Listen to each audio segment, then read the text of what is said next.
Here we're asked to graph factored form of a quadratic on a coordinate plane. So a couple things about factored form. Factored form is nice because these pieces right here give me my x-intercepts, because I know if I plug in 3 into this point here, my y value is going to be 0. So just by starting my x and y table here, I can start with my x-intercepts of 3 and 1, because if I plug in 1, that becomes 0. And I can plot those points real easily. So I get 1 and 3. Those are 2 points which are going to help me find the vertex, because I know the vertex is halfway between those two x values, meaning that I know my vertex is going to be at the x value of 2. So I'm actually going to plug that into the equation here to see what I get. So y equals 3 times 2 minus 3 times 2 minus 1. Now I'm just doing order of operations here. 3 times -1 times 1, which 3 times -1 is -3, times 1 is -3. So that gives me my vertex, which is at 2, -3. So there are 3 points.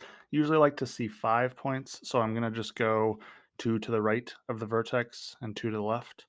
So if I plug in 0 here, I'll just do the math for that over to the right here in red. Y equals 3 times 0 minus 3 times 0 minus 1.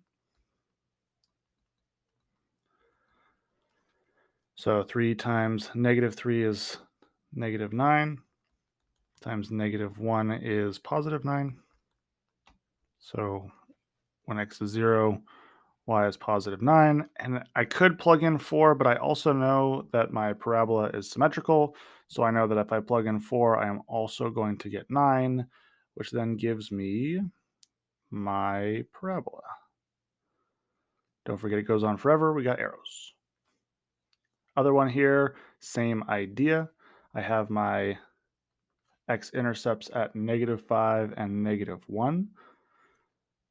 Halfway between those two is going to be -3. So first of all, I got -1 and -5 are both 0. -3 is going to be my vertex. So if I plug in -3, I get y equals -3 plus 5, -3 plus 1.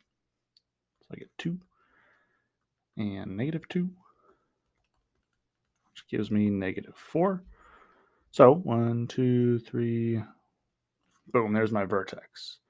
Usually like to see 5 points, so I'm going to go ahead and plug in -2 into here. I guess I'll do that in red also.